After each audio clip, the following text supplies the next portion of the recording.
प्रधानमंत्री नरेंद्र मोदी ने आज वर्चुअली भारत अंतर्राष्ट्रीय विज्ञान महोत्सव 2020 को किया संबोधित। कहा, भारत में विज्ञान है, प्रौद्योगिकी और नवाचार की एक समृद्ध विरासत।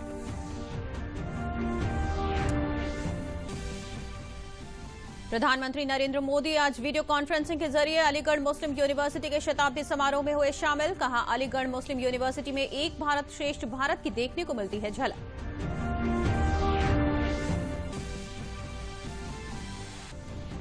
प्रदेश में कोरोना संक्रमण की रिकवरी दर बढ़कर हुई 95.68%। अब तक 5,51,917 मरीज कोरोना संक्रमण से पूरी तरह हो चुके हैं स्वस्थ।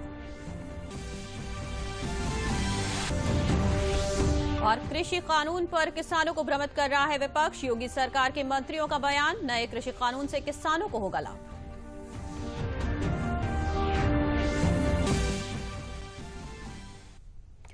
नमस्कार, मैं हूं मोनिका चौहान और अब समाचार विस्तार से। प्रधानमंत्री नरेंद्र मोदी ने आज वर्चुअली भारत अंतर्राष्ट्रीय विज्ञान महोत्सव 2020 को संबोधित किया। उन्होंने कहा कि भारत में विज्ञान, प्रौद्योगिकी और नवाचार की एक समृद्ध विरासत है। हमारा टेक उद्योग वैश्विक समस्याओं को हल करने में सबसे आगे है, लेकिन भारत और अधिक करना चाहता है। आज के इस फेस्टिवल में हम साइंस को सेलिब्रेट कर रहे हैं।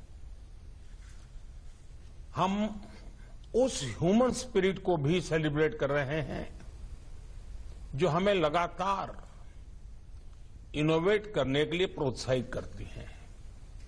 Friends, India has a rich legacy in science, technology and innovation.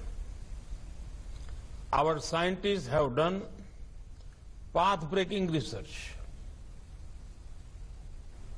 Our tech industry is at the forefront of solving global problems. But India wants to do more. We look at the past with pride, but want an even better future.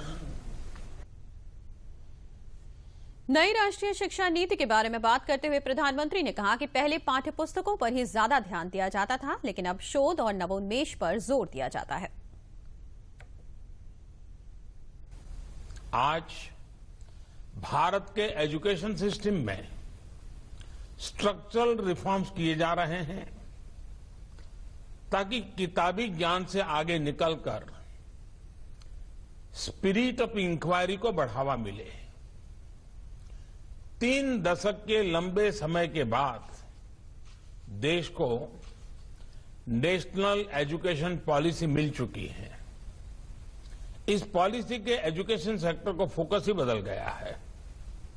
पहले आउटलेस पर focus था, अब outcomes पर है। पहले text book की पढ़ाई पर फोकस था, अब रिसर्च और एप्लीकेशन पर है। नई नेशनल एजुकेशन पॉलिसी एक ऐसा माहौल देश में बनाने पर भी फोकस कर रही है जिससे टॉप क्वालिटी टीचर्स का एक पूल देश में तैयार हो सके। ये अप्रोच हमारे नए और उभरते साइंटिस्ट को भी मदद करेगी, एनकरेज करेगी। प्रधानमंत्री ने कहा कि विज्ञान और तकनीक तब तक अधूरे हैं जब तक इनका फायदा लोगों को न मिले। साइंस और टेक्नोलॉजी तब तक अधूरी है जब तक इसका बेनिफिट और एक्सेस हर किसी के लिए संभव ना हो। बीते 6 साल में युवाओं को अवसरों से कनेक्ट करने के लिए देश में साइंस एंड टेक्नोलॉजी के उपयोग का विस्तार किया है। साइंस एंड टेक्नोलॉजी अब भारत में अभाव और प्रभाव की खाई को भरने का एक बड़ा ब्रिज बन रही है। इसकी मदद से पहली बार गरीब से गरीब को भी सरकार के साथ, सिस्टम के साथ सीधा जोड़ा है।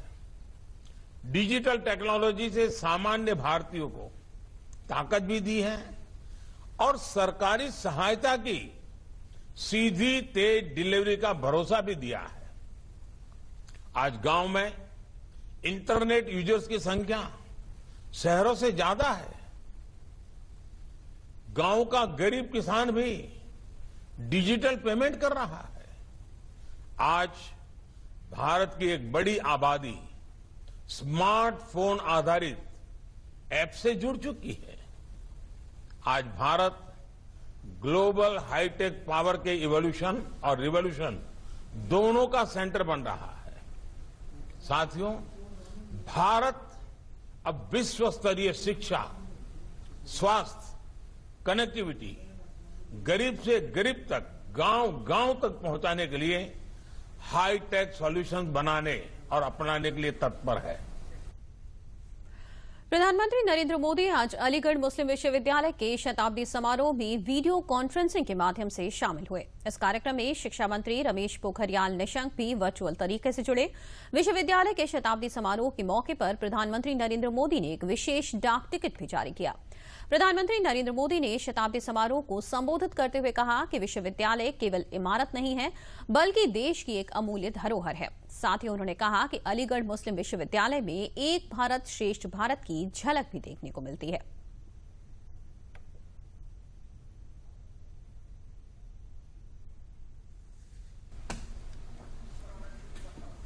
यहां की लाइब्रेरी में कुरान की मैन्युस्क्रिप्ट है, तो गीता रामायण के अनुवाद भी उतने ही सहज कर रखे गए हैं। ये विविधता एएमयू कैसे और एएमयू जैसे प्रतिष्ठित संस्थान की ही सिर्फ नहीं, देश की भी ताकत है। हमें इस शक्ति को न भूलना है, न ही इसे कमजोर पड़ने देना है। एएमयू के कैंपस में एक भारत श्रेष्ठ भारत की भावना दिनों दिन मजबूत होती रहे, हमें मिलकर इसके लिए काम करना है। प्रधानमंत्री नरेंद्र मोदी ने कहा कि बीते 100 सालों में अलीगढ़ मुस्लिम विश्वविद्यालय ने दुनिया के कई देशों से भारत के संबंध को मजबूत करने का भी काम किया है। 100 वर्षों में एएमयू ने दुनिया के कई देशों से भारत के संबंधों को सशक्त करने का भी काम किया है। उर्दू, अरबी और फारसी भाषा पर यहां जो रिसर्च होती है, इस्लामिक साहित्य पर जो रिसर्च होती है, वो समूचे इस्लामिक वर्ल्ड के साथ भारत के सांस्कृतिक रिश्तों को नई ऊर्जा देती है।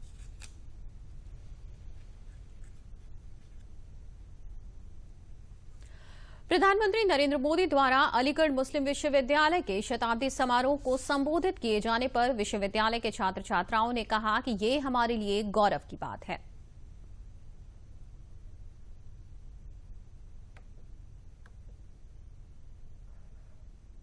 आज जो ये हमारे सेंटेनरी सेलिब्रेशंस का प्रोग्राम हुआ, इसके लिए मैं पूरी यूनिवर्सिटी को, पूरी लीग फ्रेटर्निटी को बहुत बहुत मुबारकबाद देती हूँ। और वज़ीर आज़म साहब का जो खिताब था वो बहुत ही काबिल तारीफ था और बहुत इंस्पायरिंग था। और इसके साथ ही हम उम्मीद करते हैं कि अलीगढ़ मुस्लिम यूनिवर्सिटी आगे भी इसी तरह ख्वातीन की तालीम के लिए लगातार काम करती रहेगी। एज अ प्राइम मिनिस्टर उन्होंने एड्रेस किया और मुझे पता चला है कि 100 करोड़ उन्होंने दिया है, तो ये एक अच्छा अचीवमेंट है और मुझे लगता है कि प्रोग्रेसिव डेवलपमेंट की तरफ एएमयू फोकस कर रहा है और उसको सपोर्ट करना चाहिए।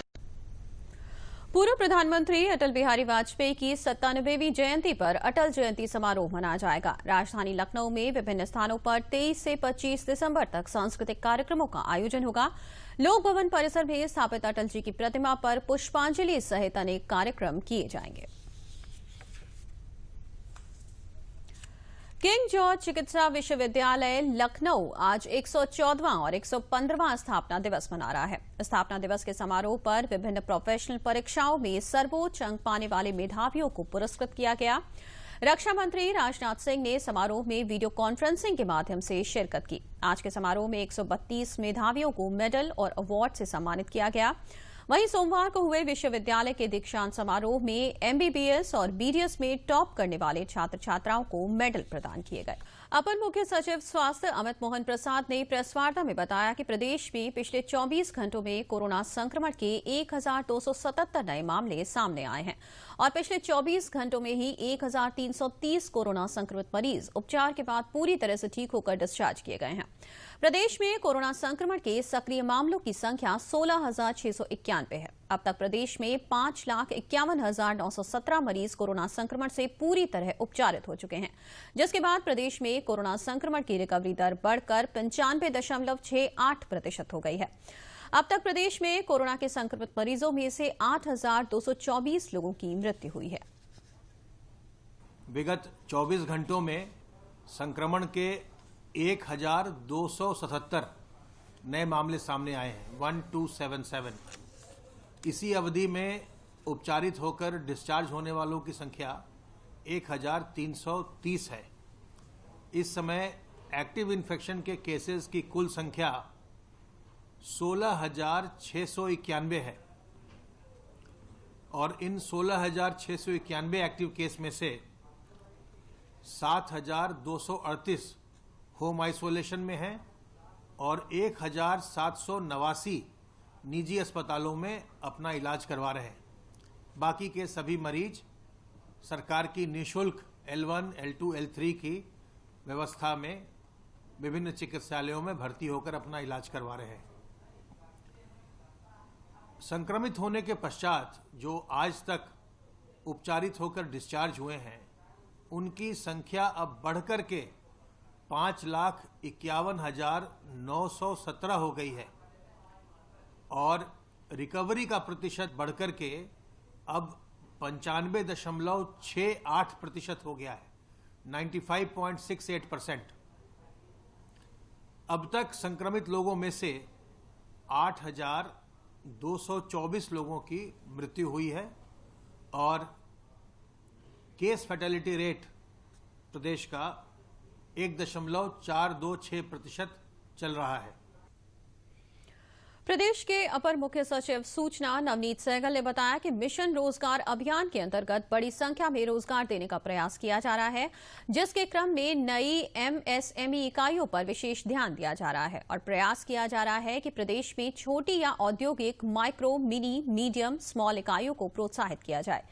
इसी क्रम में लगभग 6,79,000 नई एमएसएमई इकाइयों को बैंकों द्वारा 20,764 करोड़ रुपए के ऋण वितरित किए गए हैं।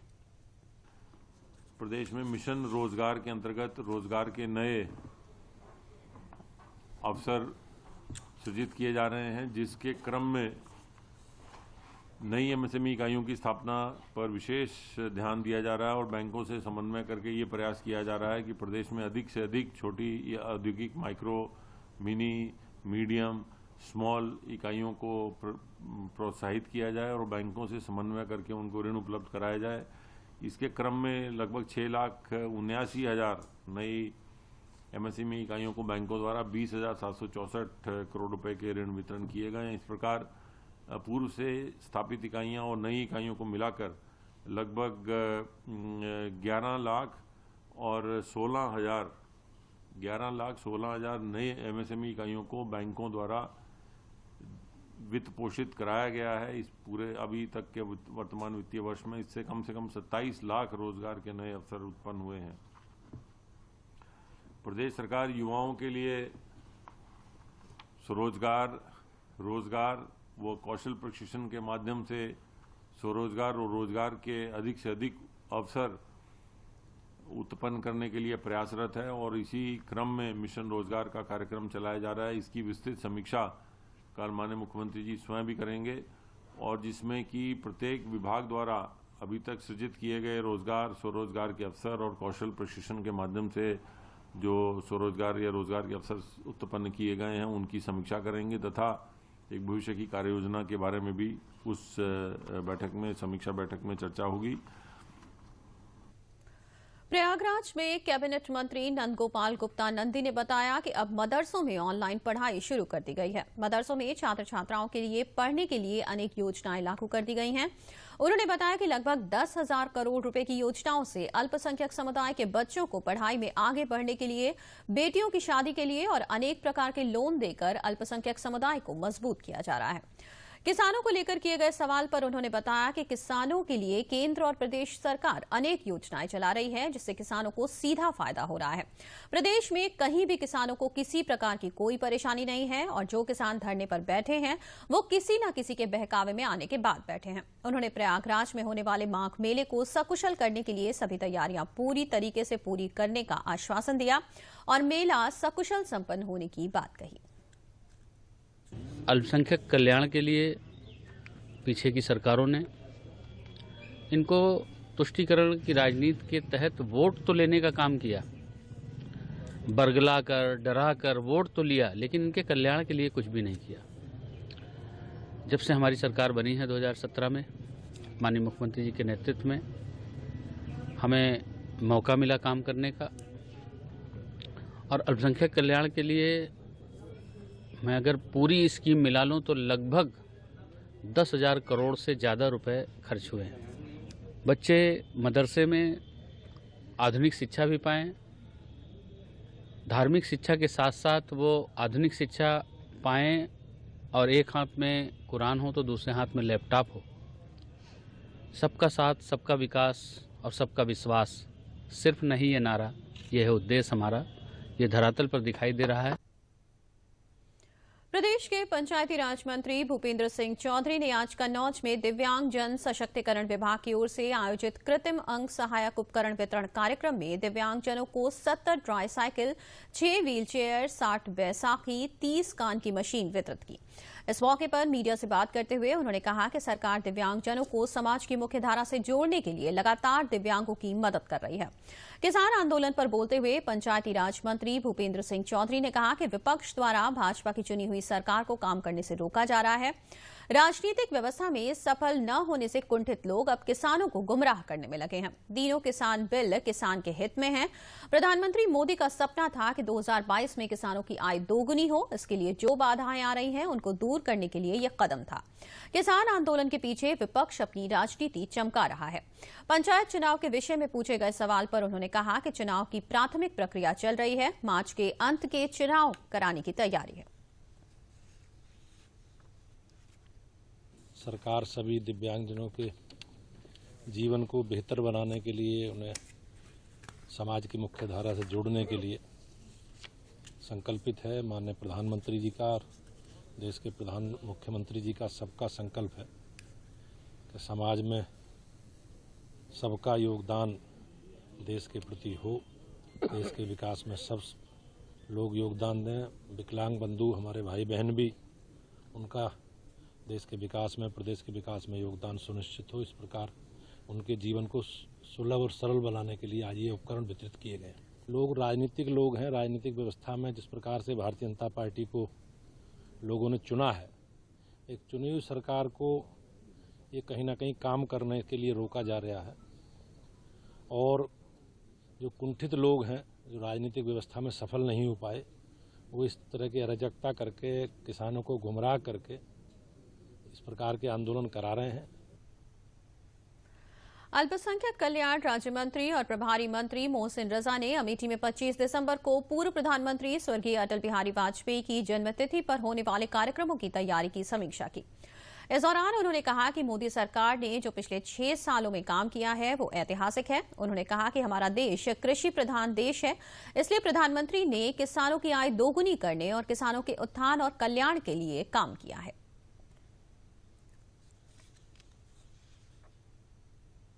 किसानों को लेकर आदरणीय मोदी जी की सरकार देश में पिछले 6 वर्षों में जो काम किया है, ऐतिहासिक काम किए हैं। किसानों की आय दोगुनी करने के लिए, किसानों के उत्थान के लिए, उनके कल्याण के लिए, क्योंकि हमारा कृषि प्रधान देश है, इसलिए देश के यशस्वी प्रधानमंत्री ने 6 वर्षों में जो काम किया है, 60 वर्षों में इतना काम नहीं हुआ है देश में, और आगे भी जो योजनाएं हैं वो सब किसान हित की। उत्तर प्रदेश सरकार की महत्वाकांक्षी योजना एक जनपद एक उत्पाद से झांसी जनपद में सॉफ्ट टॉयज निर्माण से महिलाओं की आर्थिक स्थिति में सुधार तो हो ही रहा है और अन्य प्रदेशों से भी इनकी मांग बढ़ने लगी है। आत्मनिर्भर बनने के लिए ये योजना कारगर साबित हो रही है। झांसी में प्रदेश सरकार विशिष्ट कलाओं और उत्पादों को प्रोत्साहित कर रही है और ओडीओपी के जरिए इस उद्योग को बड़ा बाजार मिल चुका है, जिससे इस काम से जुड़े लोगों को खासी आय अर्जित हो रही है। इस काम से जुड़ी महिलाओं ने बताया कि वो अपने पारिवारिक कार्य के साथ ही बचे हुए समय में सॉफ्ट टॉयज बनाने का काम करती हैं और अपने परिवार के लिए आय जुटा रही हैं।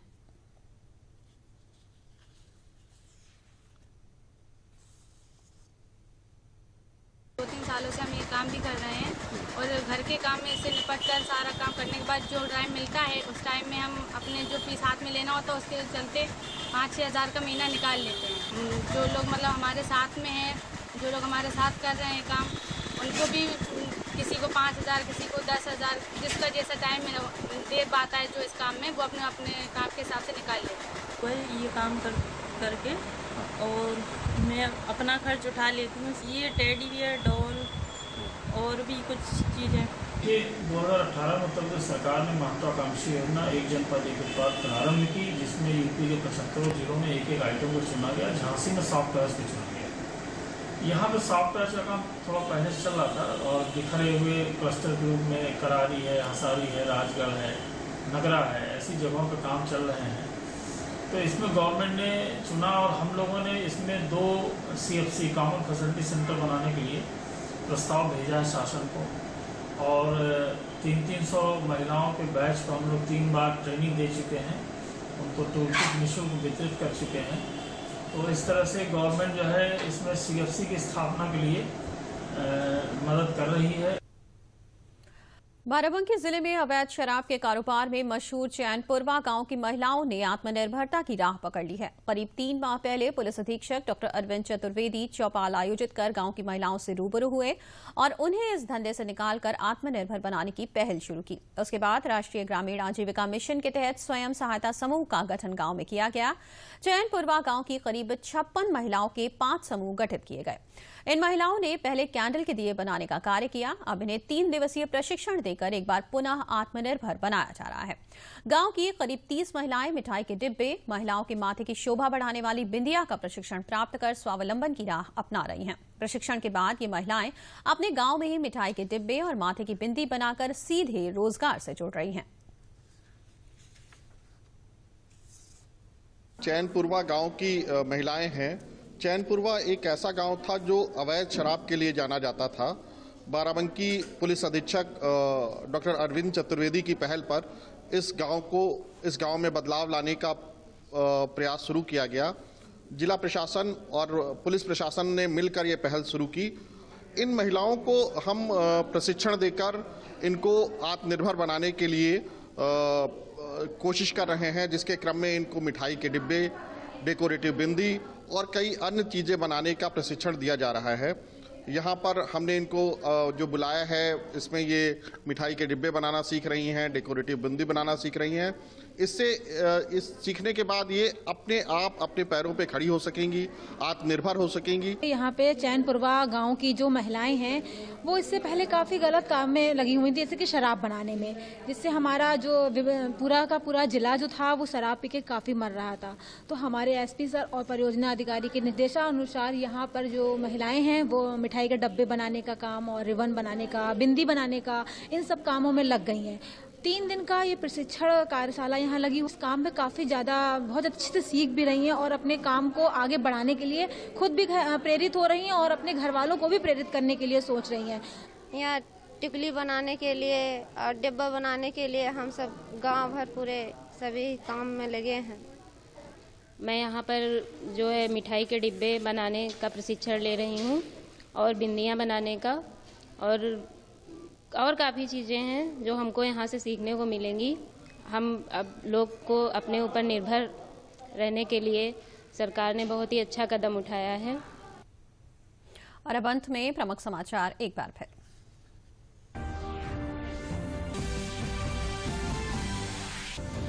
प्रधानमंत्री नरेंद्र मोदी ने आज वर्चुअली भारत अंतर्राष्ट्रीय विज्ञान महोत्सव 2020 को किया संबोधित। कहा, भारत में विज्ञान है प्रौद्योगिकी और नवाचार की एक समृद्ध विरासत। प्रधानमंत्री नरेंद्र मोदी आज वीडियो कॉन्फ्रेंसिंग के जरिए अलीगढ़ मुस्लिम यूनिवर्सिटी के शताब्दी समारोह में हुए शामिल। कहा, अलीगढ़ मुस्लिम यूनिवर्सिटी में एक भारत श्रेष्ठ भारत की देखने को मिलती है झलक।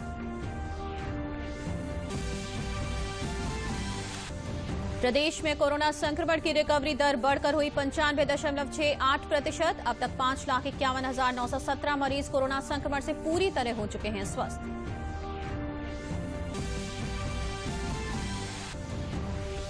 और कृषि कानून पर किसानों को भ्रमित कर रहा है विपक्ष। योगी सरकार के मंत्रियों का बयान, नए कृषि कानून से किसानों को होगा लाभ।